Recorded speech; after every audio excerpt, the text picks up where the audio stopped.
You're listening to Oilersnation Radio, presented by the Nation Network. Subscribe for free on iTunes, Spotify, or wherever you get your podcasts from. Welcome, ladies and gentlemen, Oilersnation Radio, episode 92. It is a overcast Friday in the capital city. Kind of nice. It's been super hot. So gorgeous out there. Yeah, it's lovely. So my place is, when I bought my place, I didn't know about things like crosswinds. So mine is like shaped like an L, and in the summer it gets to be 1,000 degrees in here. So when it's kind of like an overcast day like today, nice, but not like scorching hot. That just makes me happy, because yesterday I was dying and sweaty. But I want to thank our friends at Sherwood Ford, the Giant, for helping make this all possible. They were out with us yesterday at Famous Donair in Sherwood Park as part of the celebratory victory party for Famous Donair after they won the Donair bracket, the first annual Donair bracket. They were handing out some GCs and stuff, taking a lot of photos. Shout out to our friends at Sherwood Ford on Instagram. They're at Sherwood Ford _the Giant, and on Twitter they're at Sherwood Ford. And that will bring us to our friends at Sherwood Ford. Tyler, what is our Giant question of the week? Ah, shit, I just took a mouthful of trail mix. Is that where you just ran? Is that to get some trail mix? Yeah. What's got to make sure that part of trail mix? Well, we always got to make pizza. sure the pizza was done. Now he's got the trail mix. Now he's got a little hydration, a little water there. Is that just water in there? Yeah, just water. Friday beers are after we record. Okay. The Sherwood Ford Giant question. The draft lottery is tonight. This is the anniversary of drafting Connor McDavid. A lot of draft talk, so I'm keeping it draft themed. And I'm asking you, what is the Oilers' biggest organizational need? If you could add that one prime prospect in one position, would it be a shutdown defenseman, a puck-moving right-shot defenseman, a goalie, another center, a goal-scoring winger, a defensively responsible winger? What do you think is the biggest sort of need for the Edmonton Oilers right now in terms of their prospect pool? High-scoring winger. Yeah, like a legit goal scorer. Someone who, shoots the puck like Matthews. Someone who's out there just scoring goals. A Phil Kessel, but in a hell of a lot better condition. Somebody like that. We've got defense. We can get by with the goaltending. We're deep down the middle. We just need that one extra centerman to fill out that top six. And then let everything else filter down into the bottom six. That'll take care of itself. Our D looks great going forward right now. So, yeah, we need that one sniper, Phil Kessel who can come in and just score on Connor's wing. I'm going to go ahead and agree. I'm going to go ahead and agree with Rick as well, because right now, looking at the depth chart for the Oilers, any impact wingers that they could have had are already on the team. Like, they just pulled up Kaylor Yamamoto. I mean, Tyler Benson's going to come up, but he's probably not going to be a guy who's just going to fill the net. He's going to contribute, but I don't think he's going to be a guy that just fills the net. So if they could somehow land a winger that can score, man, that'd be great. And I know as Oilers fans, you hate to say it, but I would love a dude, to be honest, like Matt Tkachuk, that can score, but he also is a shit disturber. I think that the Oilers would have a big hole for a guy like that. Yeah, we got Cassian. We got guys that can just kind of, rough and tumble a little bit, but like a dude who's like legitimately skilled, that's super annoying. That would be my absolute perfect pick if it was available. My guy, I think is as my dogs just give a chorus of barks behind me, is goaltending. I think it's been a long, long time since the Oilers have had like a blue chip prospect goaltender that they can kind of rest on having, coming through the pipeline, as it were. I think probably right now Rodrigue is the best bet for us to fill the net when that time comes. But he's still, I don't think that we're confident enough in having him as a backup next year. So then you got to have him in Bakersfield or in Stockton. So I don't know. To me, it's like, I agree with what you guys are saying in principle. Obviously, you can never have enough scoring wingers when it comes to that kind of thing. But I believe that the organization has had so much trouble finding a goalie that is cheap cost. We've had to go out and sign free agent goaltenders that aren't the best option.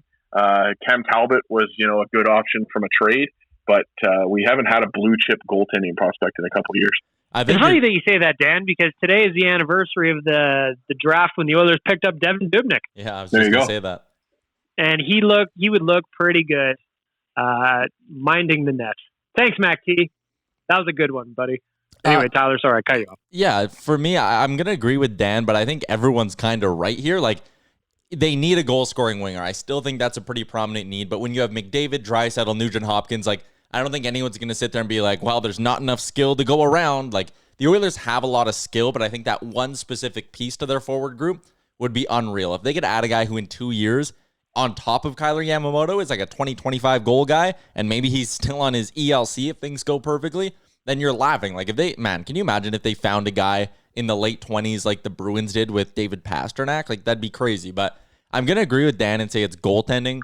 Again, they got enough skill to get by up front. You can go find goal-scoring wingers as well. That's one of those things where as long as the guy clicks with Connor McDavid, you're fine. On the back end, they're beyond set. I think they have too many defensemen. They can probably get away with dealing off one of those young guys. Between the pipes, though, there's not that guy who gets you really excited. Like Stuart Skinner, you look at and go, man, I like that guy. I like Rodrigue as well. But there's not that guy that just grabs your attention and that you can point to and go, he's the next one. And that's why what I'm tying this into, I was looking at at Bob McKenzie's draft list and some of the players that maybe they could be looking at in the different ranges they could be picking in, because there still is a chance the Oilers are picking in the top 10.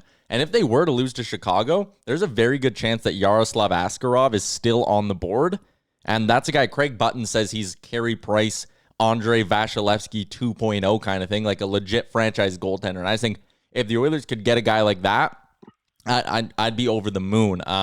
Throughout the rest of the draft, just some names here. If you're looking for a guy who can score a lot of goals, this might be the perfect draft. You have a guy like Seth Jarvis, who Bob McKenzie has at 18. That might be in the Oilers' range as well, and he just blew up this year in the WHL. Watched a few games of his with Portland. He's got like that high energy, kind of flashy flair style of game, and if that translates to the NHL level, he could be dynamite. Lower in the draft, a guy like Jan Mysak from Hamilton, Noel Gunler, who's 6'2", played in the SHL already, big body, knows how to score goals. Like, it seems like at every range of the draft, there's a goal-scoring winger for the Oilers to potentially pick up, and that kind of gets me excited because, like I said, that's also a need I think they need to address.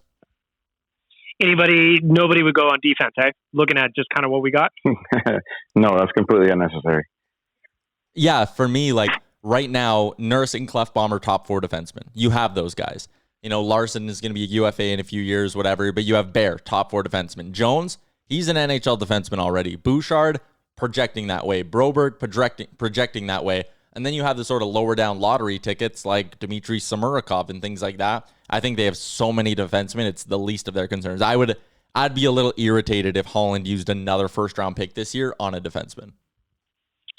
Yeah, I think I would be too, because to be honest, like, you know, with a year of hindsight, I don't mind the Broberg pick at all, but like last year I really wanted a scoring winger just to kind of bolster the depth chart a little bit. I wanted Caulfield.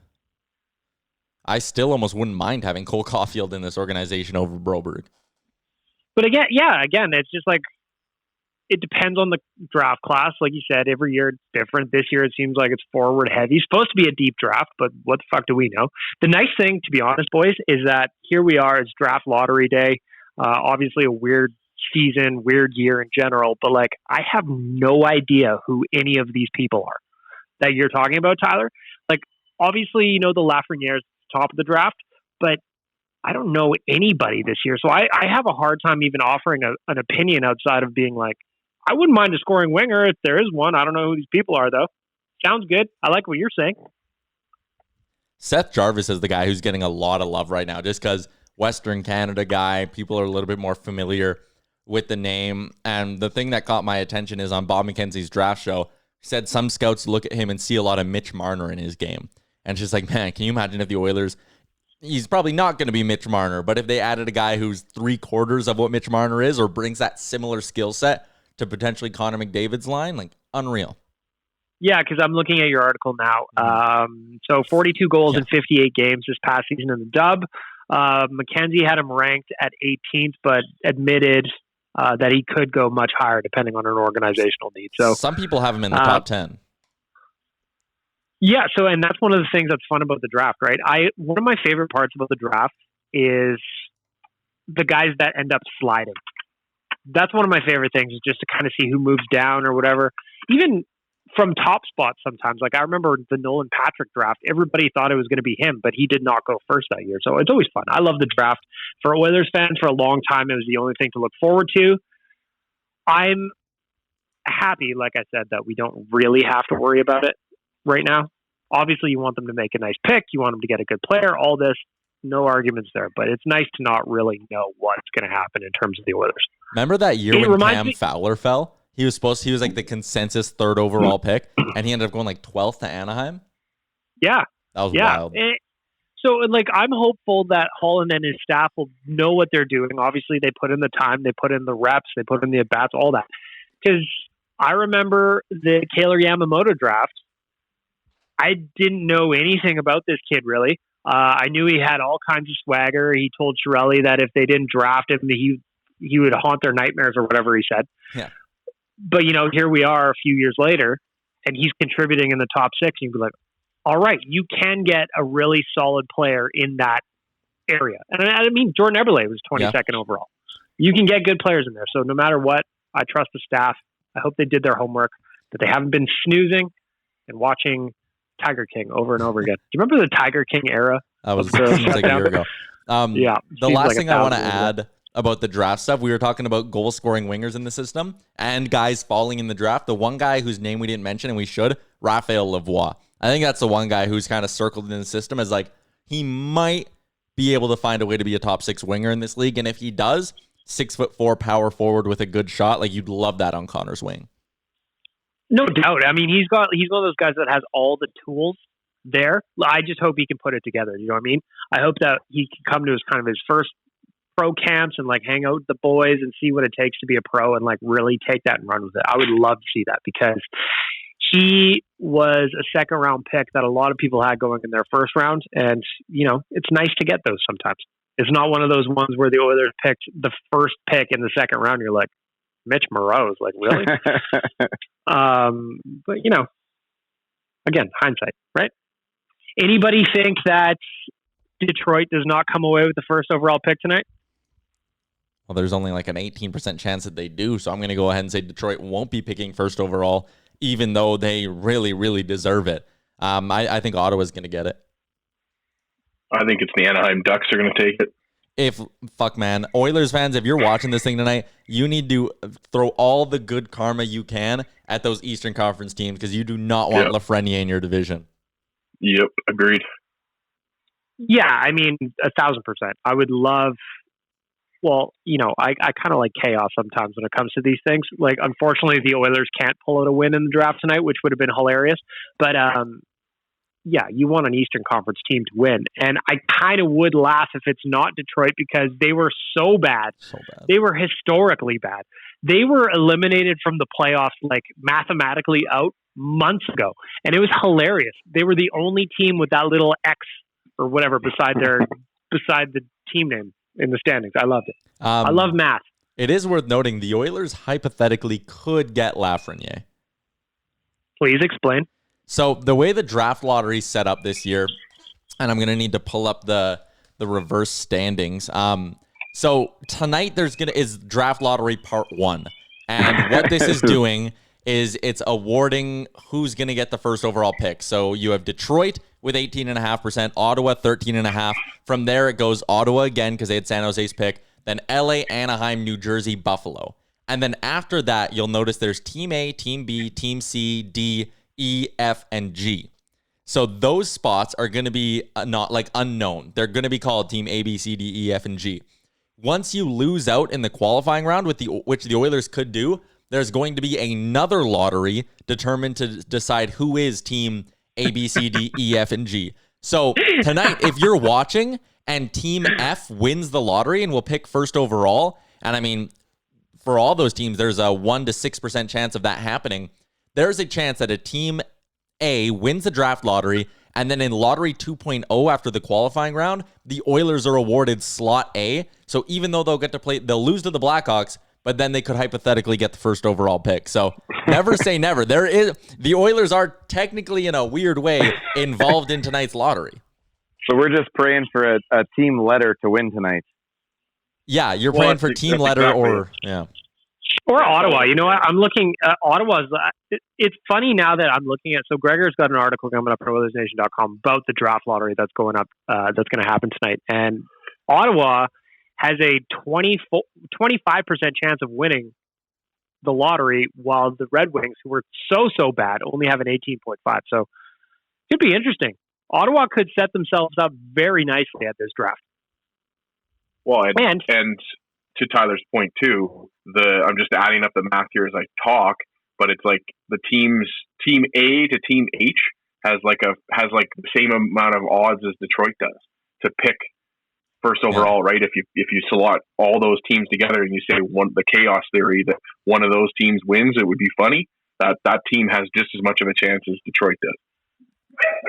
Do you remember when the Oilers had basically a 50% chance always of winning, and they could only slide down once, and then they changed the rules, and then we got Connor with 11.5? It was great, man. The Oilers gamed that system so hard. And then we get out of there. Yeah, and then you get out as soon as they change it. Yeah, and then we pretend that the Nail Yakupov pick never happened. I miss you, Yak, wherever you are. Traded for cash considerations or whatever in the KHL. Anyway, I want to thank our friends at Sherwood Ford the Giant for coming out with us yesterday at our Donair Championship party at Famous Donair in Sherwood Park. If you want to follow them on Twitter and Instagram, please do that. They're posting wonderful vehicles. I was just looking at this new whip they posted on Instagram the other day, and I was like, man, if I had any money whatsoever, I would consider going in to test drive that, pretending I wanted to buy it. Sherwood Ford, if you're listening to this, please just give me the car. Thank you. Follow them on Twitter at Sherwood Ford and on Instagram at Sherwood Ford _the Giant. So I said it a little bit earlier. We were talking about how the Oilers won the draft lottery with 11.5% chance to get the Connor McDavid draft, that golden ticket. That happened in April. Today, my friends, is Friday, June 26th, which marks the 5th year anniversary of the actual Connor McDavid draft. So for us, for Rick and I'll just describe where I was at that night. I want to talk to you guys about where you were. I'll never forget it ever. So we were at the Pine downtown. The place was slammed packed. There was so many Oilers fans in there. There was a Connor chance going probably an hour before the draft even started. There was Oilers jerseys everywhere. It was the best. Everybody was in a great mood. The patio was open. It was hot as hell from what I can remember. And I'll never forget it. So the draft starts. Chiarelli goes up, calls Connor McDavid's name. Probably the only good thing he did as an Oilers GM, by the way. Called Connor's name, and then there's Rick beside me, and he just hands me a shot. We take a shot. Down it goes. Start of a new era. One of the best Nation events we've ever thrown. It was so much fun. Even looking back on the draft party recap video from that night, it was great. There was so many people there, so many chants, so many jerseys. I loved it. Tyler, Dan, where were you guys on Connor McDavid draft night, which, again, tonight is the 5th anniversary of that amazing draft that changed the Oilers' fortunes probably forever? Well, I was working at my job that took me 12-hour shifts. So I had a little bit of my own kind of spirits. I'm sure they're not listening, so it's fine. But had a little drinky poo while I was working. Just kind of watched it up.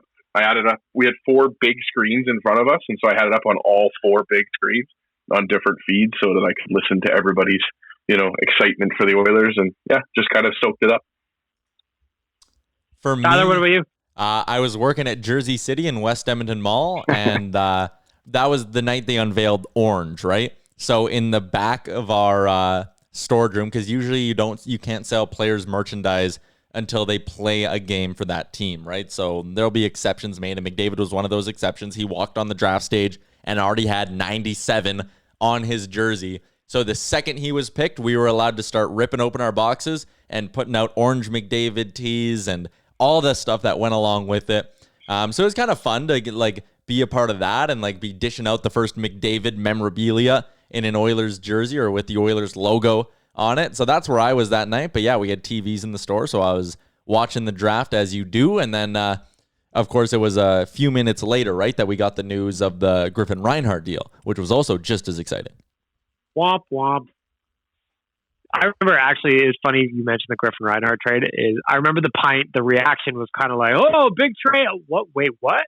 And there was just kind of like a very split reaction, because at that point, everybody kind of remembered Reinhardt's name from his time with the Oil Kings. But he still had a lot of potential at that point. Well, and that's exactly it. He was a high draft pick, still a lot of pedigree, and they're like, oh, shit, Chiarelli rolling into town swinging already. And then obviously, here we are a few years later, and it'd been real nice if they had used that pick somewhere else, literally anywhere else. I mean, you could have even just somebody for Bakersfield at this point, to be honest. That would have been all right. So anyway, it was a great night. Do you think, now that I'm thinking about it, so like Tyler said, everybody knew the Oilers were taking McDavid. Everybody knew it. Although on Wednesday's happy hour, was it happy hour? I did an interview with Angus, friend of the nation, Angus, and I'm pretty sure he told me he wanted the Oilers to draft Eichel. I don't remember what that was, but I laughed at him right in his face, and I hope he remembers it. Do you think there's any part of that day that wasn't as special for Connor, considering that he probably knew where he was going for months? Well, yeah, I think he knew. Or did it not matter? I think he knew from the second the draft lottery came where he was going, but I still think it's a special day for you, right? You're kind of putting on your first NHL jersey. You're getting picked first overall. I think even if you know where you're going, the surprise isn't ruined at all or anything like that. Like when you start a new job, let's say you're starting your dream job, right? And that's day number 1. You know where you're working, you know where you're going, you know what's going to happen, but you're still excited to do it and kind of like go through the motions of starting that job. It's true, because you see him, he celebrates after every goal. If he knows he can do whatever he wants, but he enjoys every step of the way. He knows he's going to be the best. He knows he was going to be a first overall pick, but you get to go through that whole process, and that's where the excitement comes from. It's been his whole life. He's always the top of the top of the top of hockey, yet he still enjoys everything he gets. I'm going to steal a mailbag question here that's coming up Monday on Oilers Nation. Kale asks, the Oilers were lucky enough to draft Connor McDavid 5 years ago, and I'd love to know what everyone thinks is A, the most impressive thing he does on the ice, and B, the thing that they'd like to see him work on as his career progresses. So I'm going to go around the horn here. The first one's easy. What's the thing you love the most about Connor's game? For me, I'm going to start, because I'm probably going to steal somebody's answer, and I love that. The things that he does with the puck at high speed are just ridiculous. His hands don't seem to slow down just because he's going 9,000 miles an hour, and I will never, ever get tired of watching it. Ever. Tyler, your thoughts? The thing I enjoy the most about Connor McDavid and him being an Oiler is when you're in Rogers Place, and you can tell it on TV sometimes as well, but when he picks up that puck and gets to full speed, it's hard to even describe what the buzz is like in the arena. There's like a little murmur that just goes, you can tell everyone sort of just perks up a little bit, sits up straight in their seats, because you know that at any moment you could be watching one of the best goals ever. Like when he gets to that full speed, the atmosphere, the feel in that rink, it's something I've never experienced before, and it's my absolute favorite part about getting to watch him play hockey. That's a great answer. I love that, because you're right.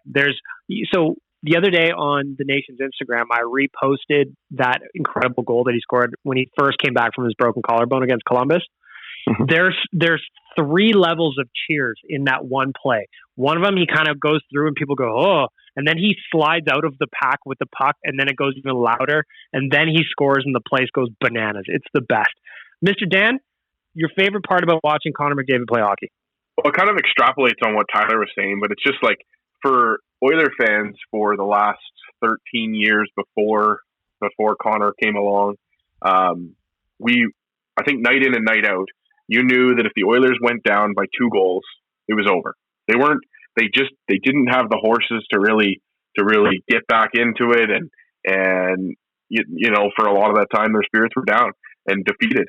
But when this team now, like Connor said, that's that explosive ability of the Connor McDavid effect that really just helps you be comfortable in the fact that, we can get down by 2 goals because Connor's going to come out and do something that sparks the rest of the team and just it just ignites the fire and it keeps it going. And then even on the other side of things, even in a blowout game like that Toronto game, if you tuned out because the Oilers were up by 3 goals or 2 goals because you thought it was fine, you missed out on one of the greatest goals he's going to score in his career by absolutely undressing and breaking Morgan Rielly's ankles. So he's night in and night out. He's a reason to watch hockey, and he's a reason to be proud and excited to be an Edmonton Oilers fan. You nailed that, sorry, but like, you're right. When was the last time the Oilers are down by 2 and you're always just like, they need maybe a power play. Maybe they need a power play, and they're back in that hockey game because of how deadly he is. Yeah, you need a bounce or something like that. But now he can just pick up the puck at his own end, and in 13 seconds, it could be, that puck's in the net. To me, it's everything. It's everything. He does everything so well. Everything you guys just said, there's not one thing that he does better than anything else. He just does everything better than anybody else. And that's what I enjoy the most of watching him. And I just want to add on to Dan's thing too, because you mentioned the goal against Morgan Rielly. The fact that Connor does some of this stuff to some of the best defensemen in the league as well. Like, I mean, Morgan Rielly's no slouch. He's done it to Drew Doughty. He does it to Oliver Ekman-Larsson. He's torched Brent Burns. Like, some of Connor's battles versus Doughty in LA, that's my favorite. Because Drew Doughty's no slouch. He loves to chirp. And then after games, he also gives hilarious interviews where he's just like, to paraphrase, he's just kind of like, fuck me, what are you supposed to do with this guy? There's nothing. There's nothing. But here's where it gets more difficult, boys. 5 years in, now we're looking at what can Connor McDavid do?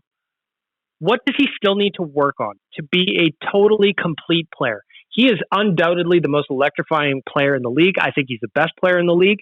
But what does he need to work on? And I'm going to take the easy answer. I'm stealing it from all of you. Face-offs. Face-offs he still needs to work on. And that comes with experience more than anything. So Connor, I know you'll get better. To me, that's the easy answer. What do you guys think? What does he need to work on? Dan, you got an answer? Oh, I think the easy answer for me is just being more selfish. He's an amazing playmaker, and sometimes he puts the puck on sticks of teammates that don't necessarily know that it's coming or can't, like, they aren't those 18 steps ahead of the play. And so we've seen it from Connor where we talked about the Morgan Rielly play. We talked about that hitch step in the playoffs where he just, the Ducks defender is still skating somewhere towards the corner and he put it in the top corner. And it, so it's a little bit more of adding in that unpredictability. I hate to be a guy that tells Connor McDavid what to do, but I guess for me, it would just be, being more selfish, shoot that puck like we know he can, and run those goal totals up into the Leon Draisaitl kind of levels.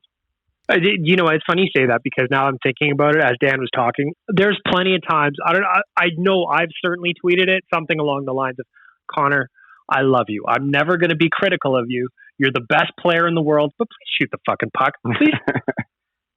Tyler, what do you think? I'm not a big fan of, personally, I think he is as close to a perfect player as you can find in today's NHL. Like, just how explosive he is offensively. I have trouble saying he needs to be better defensively because I don't want to take away from anything he does with the puck or anything he does to try get scoring chances. But we still see it 3-4 times a year where there's a goal the opposition scores and it's like, McDavid was still a step away. And, maybe you'd want him to round out his defensive game a little bit more. But I'm saying this so cautiously because I don't want him to change. I would rather those 3 or 4 bad defensive plays a year that result in goals. But hey, if it's going to help him get 115 to 120 points, I personally don't give a shit. But if he wanted to take another step forward, I would say rounding out his defensive game and his commitment to, making that extra stride to make the defensive play. That's maybe the one area I would say. But again, I'm super cautious in saying that because I have a very, very hard time picking apart anything Connor McDavid does. Well, and that's why I thought this mailbag question was fun, right? Because what he does so well, that's easy. We could talk about, and I'm sure there's a million things that are, like, if somebody's listening to this right now, I guarantee somebody's yelling at us, just like, what about the fact that he can score goals that are just have no business going in the net or something like that? We're acknowledging that. Yeah, we're only answering this because the damn question came in.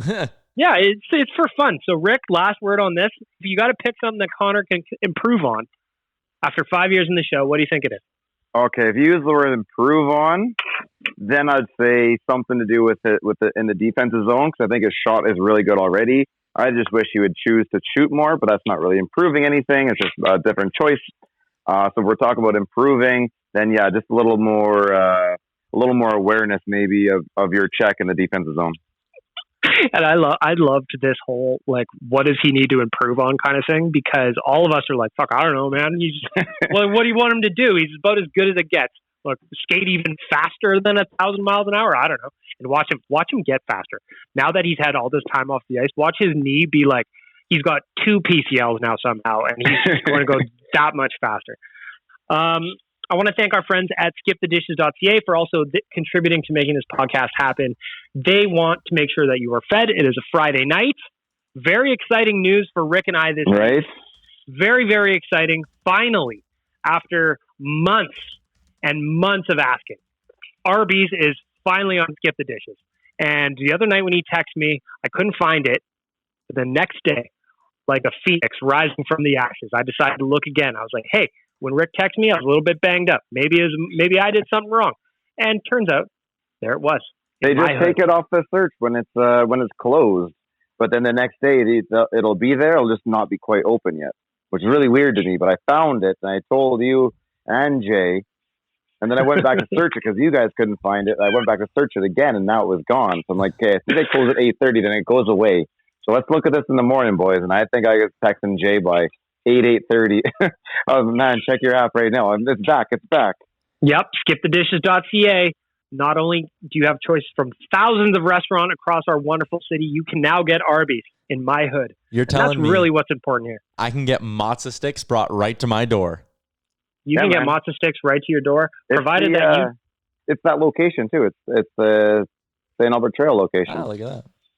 Mine is the West End location, now coming to me. So tonight, free delivery over $20. And as if you think I can't cram a $20 order into Arby's, you've got another thing coming. I'll show you who's going to eat beef and cheddar tonight. Did you see what's on that menu? There is a half-pound beef and cheddar. Ooh. Half-pound, hey? So that's saving you a little bit on the carbs. Less bread, more meat. Yeah, exactly. This is how a hero orders Arby's. Skipthedishes.ca. Go get yourself something to eat. As Tyler always says, be sure to tip your driver. Yes. Boys, I want to change gears entirely. We're sticking with the Oilers. This week, the Hockey Hall of Fame announced their 2020 class. And a surprising one for a lot of people was that Kevin Lowe got into the Hockey Hall of Fame. A lot of people were rattled by it. If you look at his overall body of work, 1,254 games played in the NHL, only 432 points. He was primarily a shutdown defenseman. However, he did have 6 Stanley Cups. Winning obviously went a long way with this one. A lot of his former teammates kind of said it's about damn time.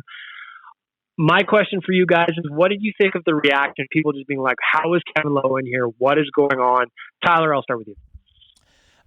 Yeah, okay, so there's a few areas I want to go here. One, I think Kevin Lowe deserves to be in the Hall of Fame. He's from the area where having a guy who could be a shutdown defenseman who was hard to play against was extremely valuable. It still is, but there's not the metrics, the numbers to sort of back up how valuable Kevin Lowe was. So for me, I need to go back and listen to the people who watched him play or played with him. And there's no denying how much his teammates valued him and how important they say he was to winning those Stanley Cups. I had Paul Coffey on the TSN show the other day, and like that guy, when I called him, I was like, hey, like, do you have a second? He was like, oh, fuck, anything to talk Kevin Lowe. They loved him, and I think he was really important to those 80s Oilers teams. You can't deny the 6 Stanley Cups. Like, he was a part of a lot of winning cultures. My problem is when people sit there and go, oh, since when are we just going to start allowing average players into the Hall of Fame? And that's what the Hockey Hall of Fame is. There's 4 people a year. They always put 4 people in every single season. So if you're going to argue about anything or get mad about anything, don't get mad about Kevin Lowe being put in. Get mad at the system. Kevin Lowe's been waiting 20 years now, or a little bit less than that, 16, 17 years to get put into the Hall. And this year they decided he's a Hall of Fame player. That happens with a lot of guys. It happened with Doug Wilson as well. And it's like, For me personally, I would change the way the Hall of Fame works and maybe go to a more baseball style of a selection process where, hey, some years there might only be 1 or 2 guys. Some years there's going to be 5 or 6, but your window's shorter because, in my opinion, like Kevin Lowe in the last 15 years did not become a better hockey player. His career did not get better. His career is what it was. So I think you should be able 5 years after a player's retired to sit there and go, he either was a Hall of Famer or he's not a Hall of Famer. I don't like that there's these long waiting periods and then guys randomly get thrown in. But that's the way the Hockey Hall of Fame is. You get large Hall of Fame classes. There's lots of players in it. So in the context of what the Hockey Hall of Fame is, Kevin Lowe absolutely deserves to be there. That's what you get in baseball too, though, isn't it? Like, eventually, some guys can be there for a while because you have to get 75 or 80% of the vote. But they run out. It might take you. For dummies like me, Tyler, for dummies like me, please explain how the baseball one works. So the Baseball Hall of Fame, I think you get 10 years on the ballot. It might be a little bit less than that. And a group of writers, and the writers generally do some dumb stuff, but in hockey you could tweak it a little bit. But there's a group of writers, they vote. You need 75% of the writers' votes to get in. If you get 74.5%, you're not a Hall of Famer. So there are some, and the writers can vote for as many players as they want. If you're looking at the ballot that year and you go, ding, ding, ding, ding, ding, there's 6 players I think are Hall of Fame worthy, you vote for them all. If you look at it and go, no players are Hall of Fame worthy, then no one gets in. Because there's a chance that there are no players inducted into the Baseball Hall of Fame on any given year. And for me, the baseball system has flaws, but on the idea that you have a shorter window and you need that 75%, to me, that's good than just sitting there every year and going, okay, we have to pick 4 of these guys to put in. Like, it just makes it maybe mean a little bit more, but at the same time, what people are forgetting, this is a museum. Like, that's real. Like, as much as hockey peers might get mad at me for saying this, it kind of is just a glorified museum. Kevin Lowe won 6 Stanley Cups. Put him in there. Like, does it really matter? People getting all butthurt and upset? Like, it's a museum, man. His picture's on a fucking plaque. Who cares? It's a great honor for him. It's also the Hockey Hall of Fame too, right? Yeah. It's not just the NHL Hall of Fame, so you have to include the rest of his resume too, outside of the NHL. And when you look at that entire resume, it's silly, man. There's so much gold, and there's so many great teams he was part of, and you can't tell me that it was always because Glenn Saylor wanted to put him on the team, or there was an Oiler connection that wanted to get him on the team. If there was 6 defensemen out there better in Canada, they were going to make the team. Someone was going to go ahead of him. So he was a lot better than I think people understand. But that's one thing that Hall of Fame does need is that the NHL awards, they have the Selke, they have the defensive forward.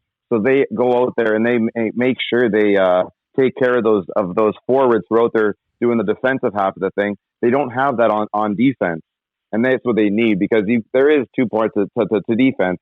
You do need the offensive guys, but the defensive guys are almost just as worthy. And he was an all-star in 1983, 1984. He was also an all-star in 93, 94. Longevity to me means something. This guy was an all-star 1 year, and then 10 years later, he was still an all-star. That means something to me. And if you just want to be a straight troll. Sorry, go ahead, Dan. Yeah, I was going to say, thanks, Mike. I just was going to say that, like, the frustrating thing for me, that it just becomes the conversation, because, like you said, or you guys laid out, that it's a vote-based thing, is that it turns into a comparison to the guys that aren't in the Hall right now. So it's the guys that don't have like the Alexander McGillney and the Theo Fleury example is what's kind of come up here. And then it becomes a comparison of guys that played in different eras. I know Theo and Lowe overlapped quite a bit, but McGillney was, at the peak of his career when Lowe was at the end of his career. So it's not fair to Kevin Lowe to compare him to McGillney and Theo Fleury. Neither is it fair to compare those 2 guys to Kevin Lowe. But but you don't have to compare the player per player. Compare their resumes. Look at Kevin Lowe's resume, and that's that's one way to look at it from our side, if you will. But look at his resume. I'm sorry, Theo Fleury. I'm sorry, McGillney. I'm sorry, everybody. You don't have that. That resume is ridiculous. Well, but the conversation with the resume talk is that it then becomes but he was on the 80s Oilers, and that's not fair. It's not fair to exactly. It's not fair to count him there. But it just turns into this giant pissing argument of comparing players and comparing the teams that they were on, instead of just like you said, look at the resume, look at the merits of their career, and in the league that they were in at that time. And that's how you judge it. But it turns erase the names and vote in the actual resumes, and you'll have a much different conversation. I just thought it was amazing. I just thought it was amazing that Ken Holland got into the Hockey Hall of Fame for executing the Lucic for Neal trade. That was amazing. He didn't have any kind of waiting period. He makes a trade. A year later, he's in the Hall of Fame. That was incredible. Well, my issue with this is, so he's in the Hall of Fame for the Neal Lucic trade and for the cups he won in Detroit. But is there a second hall that they're going to have to induct him to after he wins 3 more rings with the Oilers? Like, is there like a gold status? Does he get moved to another room? Because I think they're going to be able to induct him for his work in Detroit and his work in Edmonton. Well, yeah, he'll get some sort of attic type of thing where it's, kind of above everything else. It's kind of looking down at the regular Hall of Fame. He'll be up there. Okay, it's kind of like a golden escalator. It's real nice up there. Free popcorn too, I hear. And then it's the same, the argument and the conversation that we had surrounding Pat Burns, where the guy was dying, and the league couldn't figure out how to get him into the Hall of Fame, but yet they're inducting people that are still GMs in the NHL. Like I think I don't know if it was one of you guys, I can't remember, but I saw the tweet of you think Jesse Puljujarvi, I think it was fake Oilers GM, but you think Jesse Puljujarvi had a hard time negotiating with me when I was just GM of the Edmonton Oilers? Now I'm Hall of Famer GM of the Edmonton Oilers. Like, what are they doing to the guy? Like, the conversations are just going to be, congratulations, Ken, on your induction to the Hall of Fame. Oh, thanks. Can we talk about, Matt Murray from the Penguins now? Like, what are we doing? I don't think he's going to have any issues with that at all. I don't think his hat size is going to go up at all. Even though it could, you know what I mean? No, I do think it's weird, though, for a guy who, players can't get in while they play. So why is a guy who's actively employed as a GM, even if he was president of hockey ops and not the day-to-day GM, or if he was some advisor for a team, I'd be like, yeah, put him in. But still an active GM, his resume's not done being built. Yeah, that's fair. Speaking of not being done, we still don't know where our NHL hub cities are going to be for the NHL playoffs, provided that they're safely able to get going. What we do know is that one of us, I'm not going to say who, had a source that said Vancouver was going to be an NHL hub city, and they bowed out yesterday. Mr. Yaremchuk, please explain. Screaming Tyler is going to be good here. Go. No, I'm not going to scream at all. Listen, I had a very interesting conversation with a fellow who was sending me some information that he Your younger brother. Yeah, my younger brother.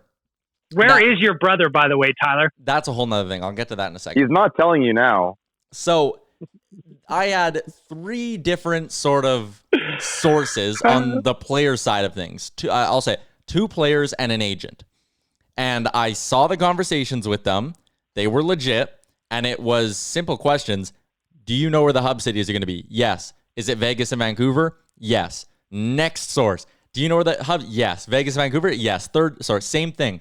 So I looked at that, and the guy who was, I was talking to here, he was like, I'm not going to tweet it out because it's not really my place, but you probably could, this info's solid. And I was like, you know what? This is an interesting chance. If I actually have the scoop on this, for a young sports media guy, that's a pretty big thing. So I took the chance. I sent it out. I knew very well, if I was the one sending it out, that it probably wasn't, it wasn't going to be confirmed tomorrow, because then LeBron or Sarivalli would have had it. But I was like, fuck it, I'll take the chance. Send it out. Things fall apart with the Vancouver bid. I followed it up with a tweet that said, listen, my sources are all on the player's side. I don't know anything from the other side. And ultimately, we're seeing it right now. Elliot Friedman today on a radio hit said the players don't want to come to Edmonton. The players wanted Vegas and Vancouver. So I was right in that sense. But something fell apart with the health and safety side on Vancouver. And they're out of it now. I had also heard from someone else who doesn't work in the NHL, but works around the NHL. And they told me that when the players held the vote, it was almost unanimous that they didn't want to come to Edmonton. So unless the NHL is going to just say, hey, listen, suck it up, you're going to Edmonton, I still think there's a chance it's not the city of Edmonton, but Vancouver falling apart the way it did, it really surprised me. It'll be Toronto then. There's no way. If that's true and the players don't want to come here, it'll be Toronto, because I'm fairly certain they're doing everything they can to get Toronto into this anyways. for two reasons. One is Toronto. Two, it's in the East, and it makes all the sense in the world when it comes to time zones. 3, why are they coming back right now? To save revenue. Where are they getting the revenue from? TV deals. Who's the TV partner? Sportsnet. Where is Sportsnet located? Yeah, exactly. Right, like it makes sense. Yeah, but you never kick a young guy for taking a chance on some sources like that. I know a young Wanye has done that before, and bagged milk. I can't remember what I texted you one day, and we were talking about something I heard. I found out the night before, and then you're can we put it out there? And I was like, I don't know. And then I think Matheson tweeted it out like 4 minutes later. Yeah. I mean, like I've also had stuff come to me that I've tweeted out and I fucked it up. So it's just kind of fun. It's fun to bust Tyler's balls as he eats trail mix here. And it's always great to fade your Remchuk. So hashtag fade your Remchuk. Always. The weird thing to me, again, like the players don't want to come to Edmonton. Who cares? It's annoying. I don't understand why, considering they're going to be in a bubble anyway, and they're not going to have a whole lot to do. Because there's just a shitty perception of the city that nobody actually really knows about. Well, that's just it, right? I mean... And that's why Edmonton, I think, is pushed so hard, because everyone does have this assumption of what the city is, and everyone is inside of it, completely disagrees, and we know we're right. So we push back a little harder so we can be judged on the same merits that all these other ones do, and we don't have to get shit upon for no stupid-ass reason. I mean, like, if this tournament was happening, say, in February... I'd be like, you know what? Yeah, you don't need to come here. It sucks here right now. It's really fucking cold. But if we're talking about July, August, Edmonton's great. Edmonton's beautiful. And at the end of the day, Tyler's right. It's going to be about money. Is it in Toronto? Probably going to be Toronto.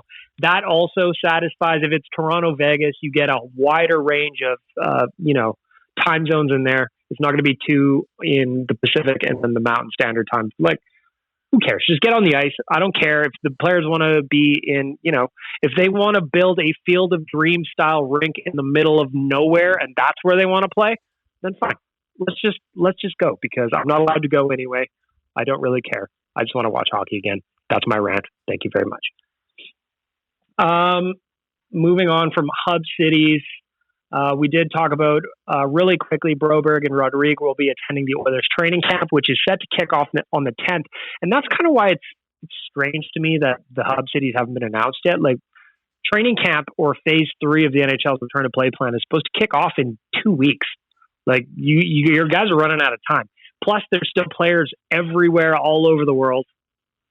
We need to get going here. We need to get going. Maybe don't put it in Florida. Hey, can we talk about daytime playoff hockey games when, like, a lot of people are working from home and stuff? Absolutely. Let's talk about it. This is going to be insane, man. Like, you know how basketball does their thing on Saturdays where you can get, like, 4 games in a row? You can do that with the NHL playoffs, man. Like, this is going to be incredible coming up right away. This is a sports fan's dream, and especially those who have to work at home. You're not even trying to stay out of the office. You're sitting home watching hockey after hockey after hockey. I love Rick's optimism. I just love it.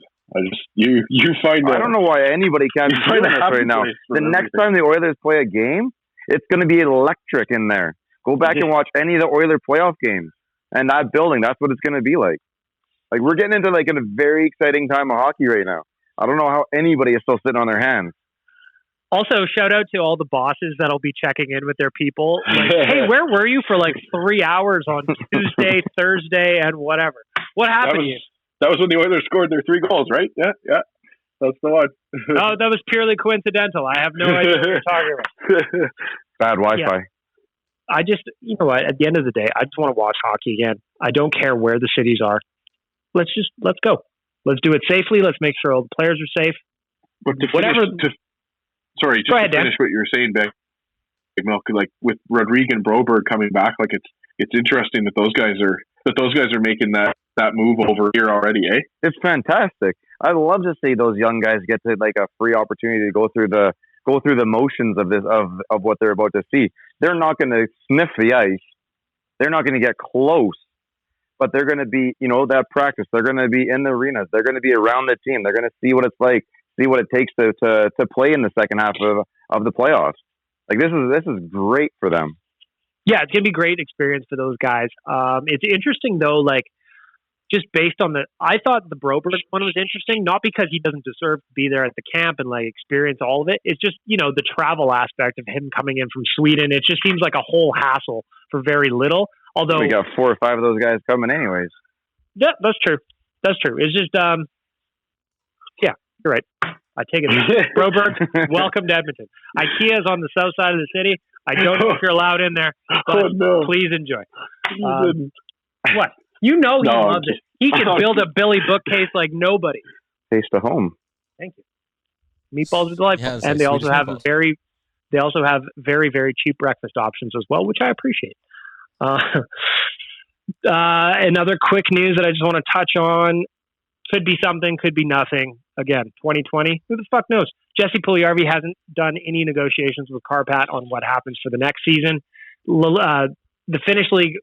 Maybe they just don't know when they're going to start, and there's no point in talking to him. Maybe he's actually going to come back since he said never say never. Twice. Anybody just have 2 cents on Jesse Puljujarvi not negotiating yet with Karpat? I'm good.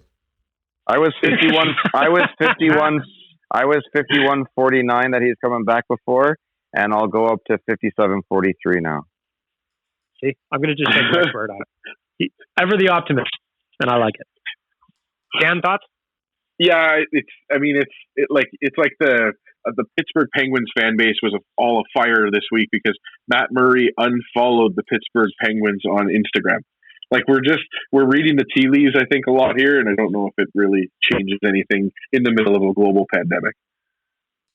I mean, yeah, and you know what I always find amazing is how people are so quick to notice that stuff. It's crazy. Are they going through the list of their followers and checking them like 4 times a day? Rick, there's no other way to explain it than they are actively searching that kind of stuff. They're looking to see if the player follows the team. Yeah, because you guys obviously have a little bit more of insight because you have to play on that stuff a lot more when it comes to work. So, to me, I was like, do you literally have to go in there and check? You have to be going through their follower list, and you have to be able to search for the specific following, unless they're one of those Instagram accounts that doesn't follow a bunch of people, I guess. But still, even then, you're still going into their following list to see who they follow. That's crazy, ludicrous. Man. I'm glad you said that. That's blown my mind. To me, it's always like it's always weird. Like if you told me that Connor did not follow the Oilers, I'd be like, oh, I had no idea. I've never checked who he follows on Instagram. Why would he want to follow his own team? What's he seeing there that he doesn't know about? You know what I mean? That's a hand-in-hand thing. You just have to do that. It's just like Connor follows the Oilers just to see all the pictures of him that are always on them. Like, he's just like, he does follow the Oilers. Okay, Connor does follow the Oilers. Thank God. But he doesn't follow Bakersfield. Are there problems in the room because McDavid doesn't respect the American Hockey League? Let's do this every week. Let's do a social media beef that we can create. Does Leon Draisaitl hate Tyler Yamamoto because he doesn't follow him on Instagram? I can check Sounds that. like it. It's just, I love it. Like, I love these internet sleuths that are just like, they were so quick to find it. I don't even know how you do it aside of like checking back often. But, Leon does follow Tyler Yamamoto, so we're in the good there too, guys. God. Next week I will have a story for the pod of where I can extrapolate something from one player's Instagram interactions with another player. Yeah, we need it. These are the deep dives we need in this strange. I will bring that during COVID. We'll just do that. I want to know. And now that I'm looking at my own Instagram. Ryan Nugent-Hopkins still has not accepted my follower request. Like, that's huge news. Hey, you know what? Dude, cancel it and redo it. Yeah, that's what I was going to say. You need to get back to the top of the fucking line. So it means that he doesn't go through his stuff and delete it, right? Because you can't not go through that. Either you don't go through it or you do. And he could have 1,000 requests. And if you're not in the top fucking... Tyler's got breaking news here. No. Adam Larson does not follow Kyler Yamamoto. Hit the button. Hit the button. Wait, I don't have the button running. Wait, can I? If you want to talk about a true team guy, Oscar Klefbom only follows the Oilers. Team man. Well, there was also, this was, again, I was a hard-hitting journalist on this one. Do you guys remember when Oscar Klefbom's Instagram account got hacked a couple of years ago, and they were posting very, very odd photos? I told everybody I was going to get to the bottom of it, and I kind of quit by the initial report. But no, what are you going to do? I was just going to say, I like how we, we're talking about how like it's crazy that these people are on top of this stuff, but we definitely at the office were like within seconds we knew that Klefbom's Instagram account had been hacked. I just like it. I like this breaking news. So far, we've got Oscar Klefbom, team guy. Next week, we all have to bring our Larson and Yamo, huge issues. Yeah, Larson and Yam, there's beef. There's beef. Draisaitl follows line mate Yamamoto. Connor McDavid. Hey, wait, what does that mean about Larson and Leon? Maybe line mates got beef against the defense. It's a top 6 thing versus there we go. Someone's got to check that. We're going to have an updated report on all things social media for next. I'll say one thing was really funny. I had one opposing team come into the bar one night, and they were around back bars. If you know, that's just like a right angle. And down one side was all like cheaper contracts, and down the other side was all like heavy-duty big spenders. I don't know if it happened, like, if it just happened to happen that way. But we're talking heavy spenders down one side with lots of zeros. You're talking NHL numbers and then some guys you might have to Google to figure out who they are. What's the drink of choice for the expensive NHLers when they roll in? Vodka. Really? That's Do they just buy bottles? Just vodka. No, they just buy trays. We don't do bottle service. They'll do the trays. Although I will tell you this, that there's a certain Oiler now who might have got somebody into the Hall of Fame yesterday. That he big fan of Guinness. Huh. I can't do Guinness, man. This was all like Guinness. When said player was on a away team. He quite enjoyed it. Well, I know a lot of people love Guinness. Like, do you guys like it? I just can't do it. I can't do it. No, I don't. But I don't like those flavors. Right? I'm not a big coffee guy. That's just not my flavors. So it's just such a Can you really? It's just such a heavy beer. Like, I could drink maybe one of those, and then I gotta have like, I don't know, a White Claw or something to balance. Just a couple car bombs is about all you can handle. Oh, 1,000%. Even though car bombs are crazy. Bailey's on top to help even it out. We've only got a few minutes left in this week's podcast. Kind of fell off the rails here, Tyler. I know you know that. So get your butt ready. We're getting close to happy hour. We're talking booze.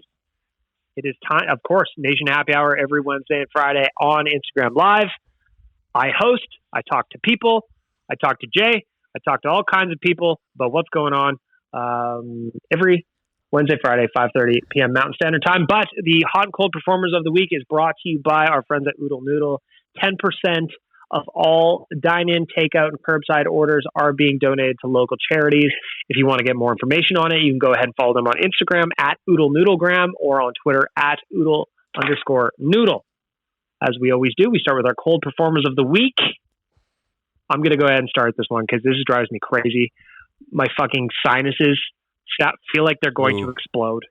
My cold performer of the week brought to you by Oodle Noodle is the fucking fluff from poplar trees. I don't know why poplar trees have to be a thing. Like, we as a people need to say no to poplar trees. Don't we freeze these things out in January? How are they coming back to life again? This is ridiculous. Vote down poplar trees. Vote against poplar trees. We just need to work together as a society and cut them all down. I'm not saying cut them all down from forest where they can live in their natural habitat, but I don't need any of them in the city. We need to get rid of all of these residential poplar trees. The next time you see a poplar tree, stab it. Put them all in a museum. Just give it a... So my cold performer of the week is poplar trees. Mr. Yaremchuk, you just push the button. Who is your Oodle Noodle cold performer of the week? You know what? I don't mind taking some heat myself. We talked about it. # Fade Yaremchuk. I'm the cold performer of the week because I said it was Vancouver and Vegas for the hub cities. I was wrong.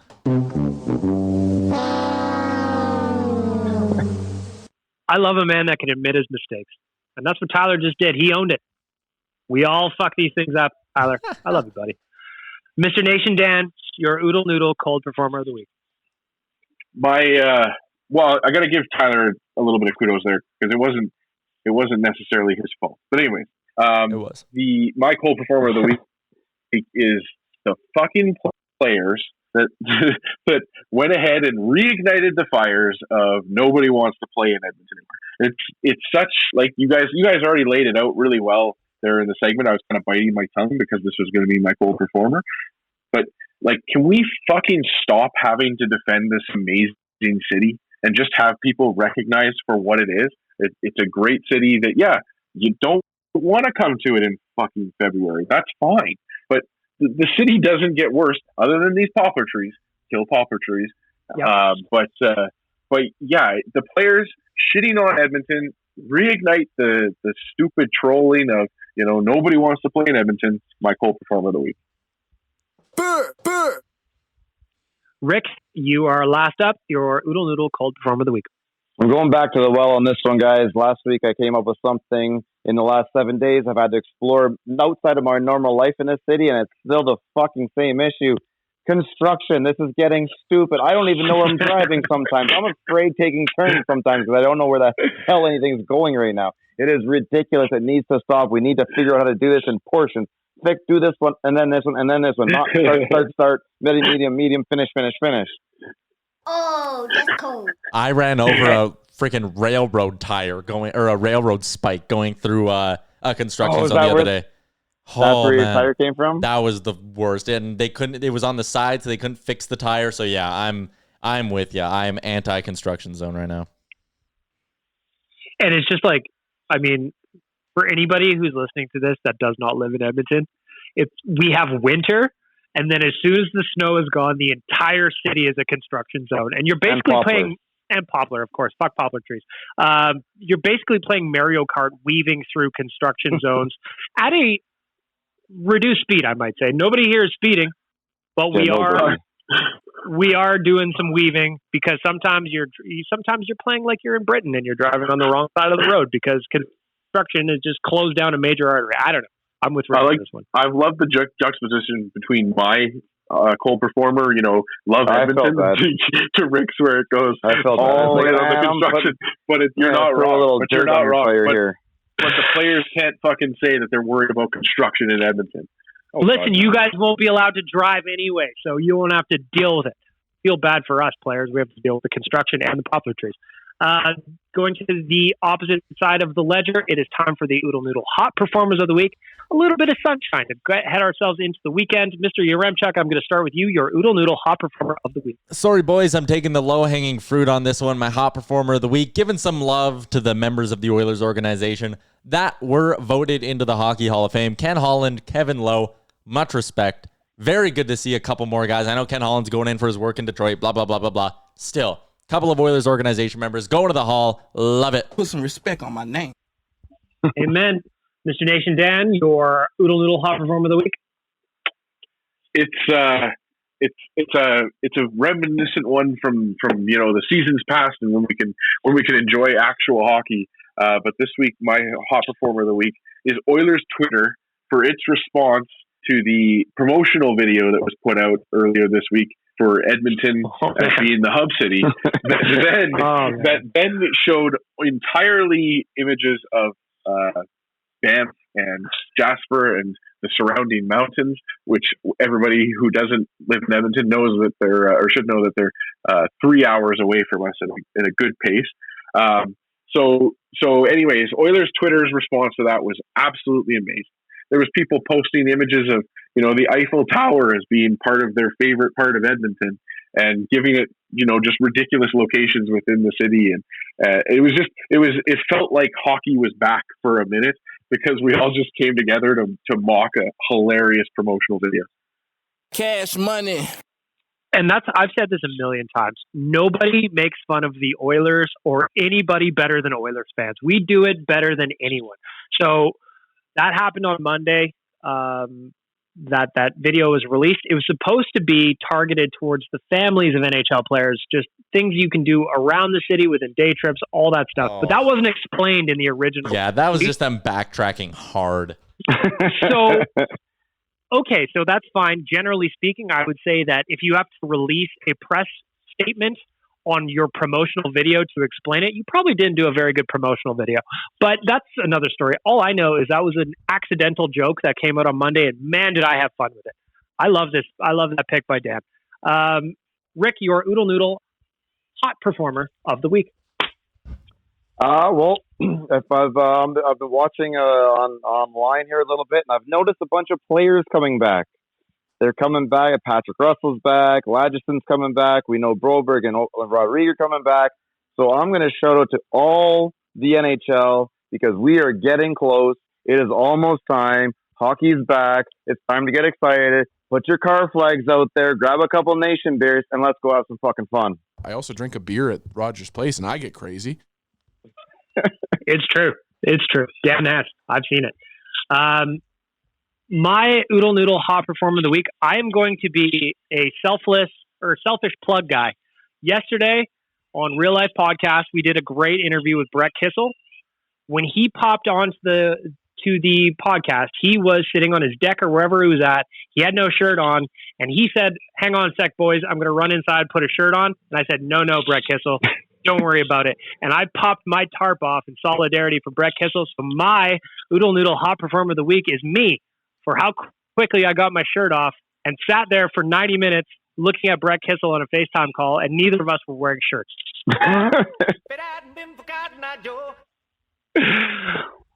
That is the Oodle Noodle hot and cold performance of the week. That is episode 92 of Oilers Nation Radio from Sherwood Ford, skipthedishes.ca and Oodle Noodle. I want to thank all of you for being here. I want to thank you, gentlemen, for spending an hour of your Friday afternoon with us, and all of you for listening and downloading and subscribing wherever you get your podcast from. And that's a wrap. Oilers Nation Radio, episode 92. Have a good weekend, everybody. Shout out Damien. Best wishes. Thanks for listening to Oilers Nation Radio, a member of the Nation Network of Podcasts. Make sure to follow us on all of our social media to stay up to date and never miss a podcast.